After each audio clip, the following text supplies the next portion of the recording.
मेरे साथ बोलिए, भारत माता की। अरे भाई, विंध्य की धरती पर ऐसी आवाज क्यों है? दोनों हाथ उठाकर प्राकृतिक खेती और गौ संवर्धन के हमारे संकल्प को दृढ़ीभूत कर प्रचंड आवाज से बोलना है। दोनों हाथ उठाइए जरा, संकल्प की मुट्ठी भींचिए और प्रचंड आवाज से बोलिए, भारत माता की। मंच पर उपस्थित मध्य प्रदेश शासन के मुख्यमंत्री श्रीमान मोहन यादव जी,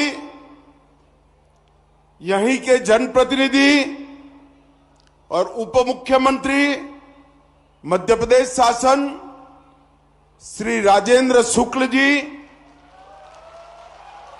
हमारे प्रदेश अध्यक्ष महोदय श्रीमान हेमंत खंडेलवाल जी, मेरे मित्र और पंचायत ग्रामीण विकास मंत्री मध्य प्रदेश श्री प्रहलाद पटेल जी, श्री एदल सिंह कंसाना जी, कृषि विकास मंत्री मध्य प्रदेश श्री लखन पटेल जी, पशुपालन और डेयरी मंत्री मध्य प्रदेश, यहां के लोकप्रिय सांसद जनार्दन मिश्र जी, उपस्थित सभी विधायकगण और हमारे भाजपा के प्रदेश संगठन के प्रभारी श्रीमान महेंद्र सिंह जी, और आज यहां पर आए हुए प्यारे भाइयों बहनों माताओं, आप सभी को मेरा प्रणाम, राम राम। सबसे पहले आज भारत रत्न श्रीमान अटल बिहारी वाजपेयी जी की जन्म जयंती है। ये रीवा क्षेत्र अटल जी के बहुत प्रिय क्षेत्रों में से रीवा क्षेत्र हुआ करता था, और मुझे बताया कि जब वो प्रधानमंत्री बने तब इनके जो वाहन चालक थे वो यहीं के वीर बहादुर सिंह जी थे। तब अटल जी वघेली बोली में ही वीर बहादुर सिंह के साथ बात करते थे। और मित्रों, अटल जी ने न केवल भारतीय जनता पार्टी, पूरे देश के सार्वजनिक जीवन में शुचिता को बड़ा महत्व दिया, पारदर्शिता को बड़ा महत्व दिया। और अटल जी अपने जीवन के कार्यकाल के अपने कर्मों के कारण एक ऐसे नेता की श्रेणी में आ गए जिन्होंने जो बोला वो कर दिखाया। बहुत कम लोग ऐसे हैं जिनका वक्तव्य और जीवन दोनों एक समान होते हैं। सम्माननीय अटल जी उसी श्रेणी के राजनेता रहे। मैं मनपूर्वक अटल जी को श्रद्धांजलि देकर मेरी बात की शुरुआत करना चाहता हूं। आज ये मध्य प्रदेश का रीवा क्षेत्र शहन एक विकसित क्षेत्र में बढ़ रहा है। आज एशिया का सबसे बड़ा सोलर प्लांट हमारे रीवा में, रीवा से प्रयागराज हो या जबलपुर, बहुत अच्छी 4 मार्गीय सड़कों का विकास हुआ है। और अभी मैंने उतरते वक्त मोहन जी को पूछा कि भैया देर हो जाएगी तो उड़ पाएंगे क्या? तो मोहन जी ने कहा, रीवा का एयरपोर्ट अब 24 घंटे विमान लेकर दिल्ली जा सकता है। अनेक चीजें हैं जो बताने लायक है, मगर सवाल समय हमें परमिट नहीं करता है। मित्रों, आज मुझे उप मुख्यमंत्री साहब मिलने आए थे उन्होंने कहा था हमारे रीवा में बसामन मामा गौवंश बिहार बन रहा है, एक देखने जैसा प्रकल्प है। मैंने उनको बताया था कि मैं जब भी मध्य प्रदेश आऊंगा जरूर रीवा आकर बसावन मामा गौवंश प्रोजेक्ट को देखूंगा। और आज मैं जाकर देख कर आया, एक बहुत अच्छा निदर्शन प्रयोग जो कई सारे किसान का काम करने वाले, गौ पालन का काम करने वाले हमारे अच्छे किसान हैं, उनको आगे मार्गदर्शन कर सकता है। ऐसा एक बहुत अच्छा प्रकल्प यहां बनाया गया है। यहां गौशाला भी है और गौशाला के साथ साथ गाय के गोबर से निर्मित प्राकृतिक खेती की पूरी श्रृंखला और 5 स्तरीय खेती, जो सब्जी भी उगाती है, बेले भी देती है, पपीते जैसे मध्यम कद के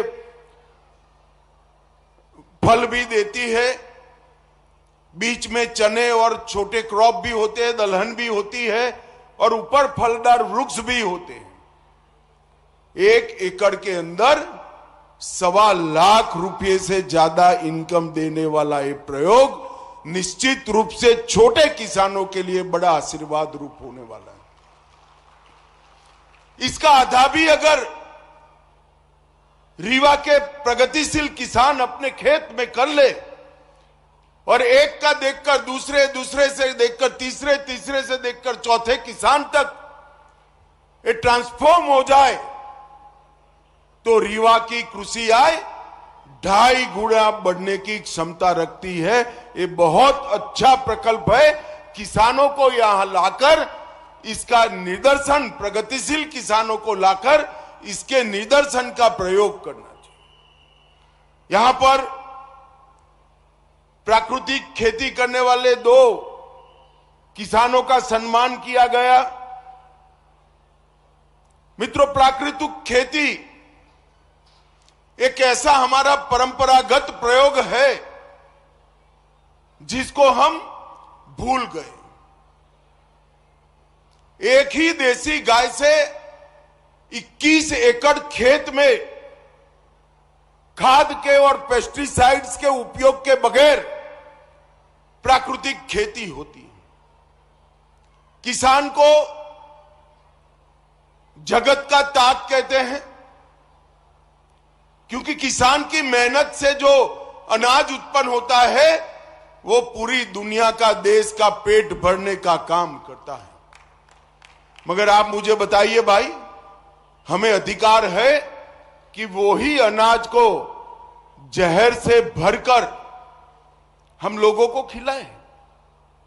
ढेर सारे रोगों के मूल में जाते हैं, चाहे बीपी हो, चाहे डायबिटीज हो, चाहे थायराइड हो, अनेक प्रकार की बीमारियां अनाज में मिश्रित एक केमिकल फर्टिलाइजर से होती है। अब किसान कहेगा मेरी आय का क्या होगा? मगर प्राकृतिक खेती एक ऐसा प्रयोग है जो गौ माता के गोबर और मूत्र के उपयोग से, छोटी छोटी प्राकृतिक चीजों की मिलावट से एक ऐसी व्यवस्था बनती है जो किसान की आय को भी कम नहीं करने देती और उनकी उपज शुद्ध होती है। किसान की आय बढ़ेगी, पानी का बचाव होगा और कई प्रकार के रोगों से अनाज खाने वाले लोगों की मुक्ति होगी। और ये एक्सपेरिमेंट अब छोटा मोटा नहीं है। देश के 40 लाख किसान प्राकृतिक खेती को अपना चुके हैं और ये सिद्ध हो चुका है। मैंने मेरे खुद के खेत में इसका एक्सपेरिमेंट किया है। इससे उत्पादन कम नहीं होता है, उत्पादन बढ़ता है। और मित्रों, जब प्राकृतिक खेती बढ़ने लगी तो विश्वास का संकट आया।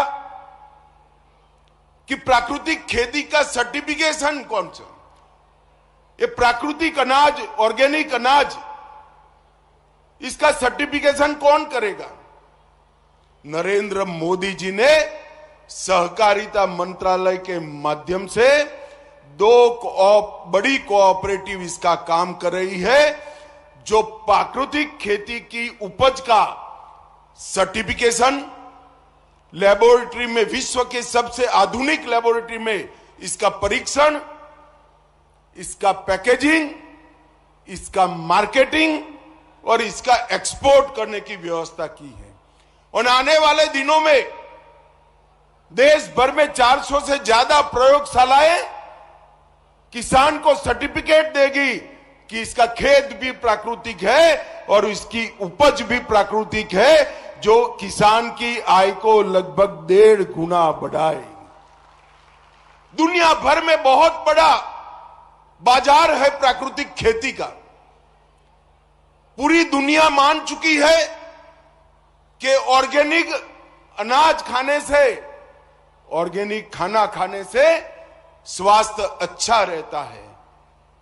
और दुनिया के बाजार में हमारे किसान का ऑर्गेनिक प्रोडक्ट अच्छे से पहुंच पाए, इसके लिए सर्टिफिकेशन चाहिए, साइंटिफिक टेस्टिंग चाहिए, पैकेजिंग आकर्षक चाहिए और मार्केटिंग की व्यवस्था चाहिए। तो भूमि परीक्षण से सर्टिफिकेशन देना, उपज का लेबोरेटरी में टेस्ट कर सत्यापन करना और आकर्षक पैकेजिंग और मार्केटिंग और एक्सपोर्ट के माध्यम से किसान की आय बढ़ाने के लिए हम आगे बढ़ रहे हैं। ऐसे छोटे छोटे लाखों निदर्शन फार्म इस मुहिम को आगे बढ़ाते हैं। हम जिस धरती को अपनी मां कहते हैं, इसको सीमेंट कंक्रीट जैसा बना देना कोई बेटे बेटी को शोभा नहीं देता। इसके प्राकृतिक तत्व को, इसके प्राकृतिक गुण को हमें संभाल कर रखना चाहिए। आज यहां पर 2 एक्सपेरिमेंट हुए हैं, निदर्शन फार्म भी बने हैं। मैं आशा करता हूं कि निदर्शन फार्म रीवा क्षेत्र के हजारों लाखों किसानों के लिए आने वाले दिन में मार्गदर्शन भी करेंगे, पथ प्रदर्शक भी बनेंगे। मित्रों, आज इन निदर्शन फार्म का नाम बसावन मामा के नाम से रखा है, जिन्होंने प्रकृति के लिए अपने प्राण दिए, पीपल के वृक्ष को बचाने के लिए पूरा जीवन खर्च किया। मैं आज हम सभी को, जो मंच पर बैठे हैं और सामने बैठे हैं, क्या हम तय कर सकते हैं कि हमारे गांव में यहां से जाकर अगली बारिश की मौसम में कम से कम 5 पीपल के वृक्ष बोकर बसावन मामा को हम श्रद्धांजलि देंगे? क्या पीपल के वृक्ष से प्रकृति की अनेक प्रकार से सेवा होती है। बोने वाले से 4 गुना आयुष्य वो वृक्ष का होता है। एक रूप से आपके जाने के बाद भी वो पीपल का वृक्ष आपको जिंदा रखेगा। और सबसे ज्यादा ऑक्सीजन का उत्सर्जन करने वाला कोई वृक्ष है तो ये पीपल का वृक्ष होते हैं। और ये पुण्य कार्य भी है। भगवान श्री कृष्ण ने गीता में गाया है कि वृक्षों में मैं पीपल हूं, तो स्वयं विष्णु का वास जिसमें है वो पीपल का वृक्ष होता है। इसको कोई काटता भी नहीं है। एक लिए बोल दीजिए, अपने सर से बड़ा कर दीजिए, वो 200-300 साल तक धरती मां की, लोगों की और प्रकृति की सेवा करता रहेगा। हम सब आज बसावन मामा को श्रद्धांजलि देने के लिए 5 पीपल के वृक्ष बोकर अपने सर से बड़ा करने का संकल्प कर जाए। और ये जो निदर्शन फार्म बना है वो गौ सेवा करने वालों के लिए, पशुपालकों के लिए और प्रकृति की सेवा कर प्राकृतिक खेती की ओर जाकर समृद्ध बनने वाले किसानों के लिए पथ प्रदर्शक बनता रहे। यही मेरी अभ्यर्थना है। भारत माता की जय, वंदे मातरम।